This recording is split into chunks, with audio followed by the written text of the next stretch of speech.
Coley couldn't tell me exactly what the creature he'd seen was, or where it came from, but suggested that I speak to a local named Antonio Las Heras, who, besides having impeccably groomed facial hair and a house decorated entirely with portraits of himself, had been studying the Nahuelito for decades and had a theory as to the origins of the lake monster. Muy bien, muy bien. Good. Un investigador alemán, Ronald Richter. There was a German investigator named Ronald Richter who investigated an island in the middle of Nahuelito. Realizó una cantidad de estudios sobre fusión nuclear, fisión atómica. What Les Harris was saying was that in the 1940s, nuclear experiments were being conducted on an island in the middle of Nahuelito Lake. It was these nuclear experiments and their resulting disposal of toxic waste into the lake that Las Harris used to support his theory. Genética de estos seres. It's very possible that after that, for example, people's throwing out trash in Nahuelito might have affected the consistency of the water. And genetically altered things living in the water? Absolutely.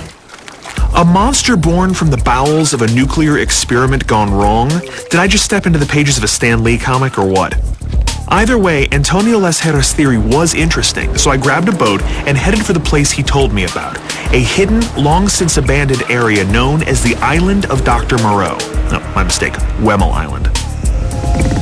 So this is Nahuel Lake. It's an enormous body of water. It's a glacial lake connecting a series of other finger lakes around it. This is Wemmel Island, where in the late 40s, Perón commissioned a scientist, Ronald Richter, to devise an atomic device. He was never successful, but he did experiment here and try to build a primitive atomic facility on the island. According to some legends, that atomic material may have gotten in the lake, created some sort of super creature. With dilapidated structures at every turn, the island looked like a science fiction movie where mad scientists from the 40s had used the island as a testing ground to perform nuclear experiments and then just abandoned the place when everything had gone wrong. I kept telling myself that this wasn't a movie, and the reality was that mad scientists from the 40s had used this island as a testing ground to perform nuclear experiments and then just abandoned the place when everything had gone wrong. But as strange as the place was, could the Wemmel Project have created a giant sea-dwelling monster that still lives here today? Hello! My team and I scoured the island for any evidence of an abnormal inhabitant, and while some of the buildings certainly weren't up to code, there were signs of nuclear testing everywhere. But that's all we found. This is one of Richter's labs, where they claimed they had succeeded in doing thermonuclear experiments. Most people say that he never achieved the sort of heat that would be required to actually pull that off, but this is one of his labs here on the island. Kooky Nazi scientist. As desperately as I wanted the crazy scientist becomes obsessed with power, tries to develop nuclear fission, and ends up creating a giant monster theory to be true, it just didn't pan out. That being said, I still felt that the most compelling eyewitness I met was a local fisherman, Carlos, who was so sure that he had seen the creature that he never returned to the lake again. This was surprising considering that this was a man who lived with a terrifying beast of his own. Lovely. It's very, very friendly. Man's best friend. It was evident that it would take something seriously scary to spook him. You are or were a fisherman here in Bariloche. Do you still fish now? ¿Todavía pescas? Ya no. No, además. And why did you stop fishing? En realidad, yo había escuchado un comentario.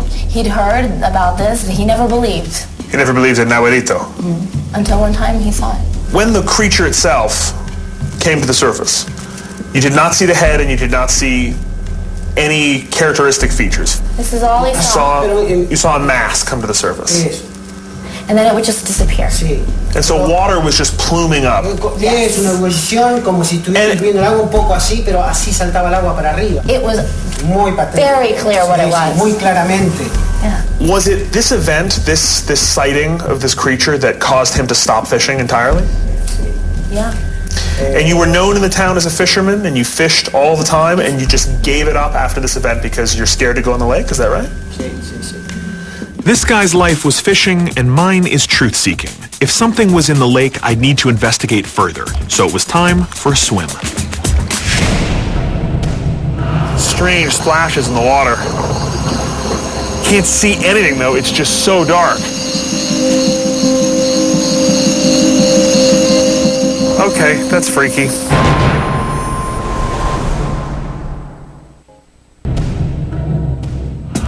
We headed to the spot on the giant lake where the sightings of the Nahuelito lake monster had been most frequent. Mark and I hit the water armed with dive cameras, sonar, and underwater headsets. If there was anything of size in this lake, our gear was going to pick it up. But the locals didn't find any of this cool stuff to be nearly as interesting as I did. What? While Eric and Lindsay stood by for contact on the shore, Mark and I, covered head to toe in neoprene, took the plunge. We had our sonar to detect any large objects that might be moving at the bottom of the lake. But what we weren't counting on was the utter lack of visibility.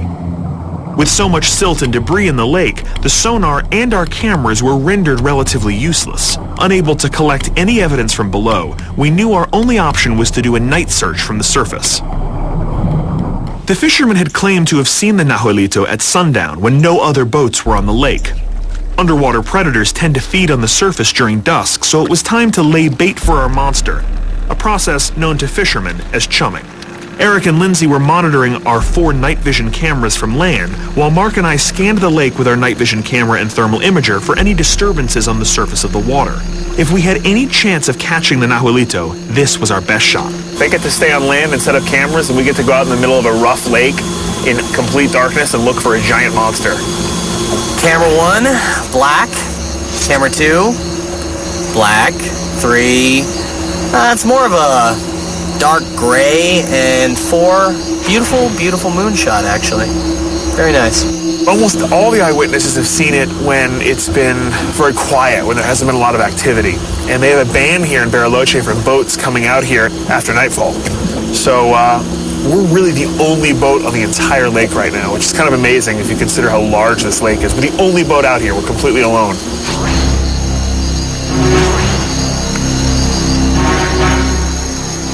The swells kind of group together, and for a minute it's like an optical illusion. For a minute it looks like something is traveling through the water, but then it all breaks apart. It's picking up all sorts of strange stuff, but it all just looks like waves and whitecaps. But a lot of activity out here. There's a lot of water moving around. Eric, come in. Are you guys there? Yeah. It's really dark out here. We've just switched over to night vision. We're pretty far from shore at this point. It's just pitch black out here. We're imaging the surface of the water with the night vision and with the thermal camera, but it's really difficult to make anything out here. It's a pretty dark night. We're going to try to cruise out to more towards the center of the lake. It's a bit choppy out there, though, but we really want to get out there and survey that area. Josh, keep an eye on your gas. You only had about a quarter tank when you left. I don't want you swimming back. Let's go.